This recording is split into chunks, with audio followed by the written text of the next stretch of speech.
তির্যক বালিয়াড়িকে বারখান বলে। হিমবাহের ক্ষয়কার্যের ফলে প্রাপ্ত গ্রাবরেখা সৃষ্ট ত্রিকোণাকার ভূমিকে বলে কেম। মরু অঞ্চলে বায়ুর অপসারণের ফলে সৃষ্ট অবনমিত গহ্বরকে বলে ধাঁধ। নিরক্ষীয় অঞ্চলে ট্রপোস্ফিয়ার বিস্তৃত প্রায় 18 কিলোমিটার।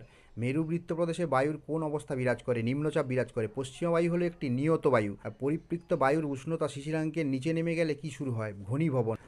সাইবেরিয়া তুষারপাত ঝড়কে বলে পূর্গা জোয়ার। পৃথিবীর প্রতিটি স্থানে 24 ঘন্টা 52 মিনিটে মুখ্য জোয়ার হয় দুবার। শৈবাল সাগর দেখা যায় উত্তর আটলান্টিক মহাসাগরে।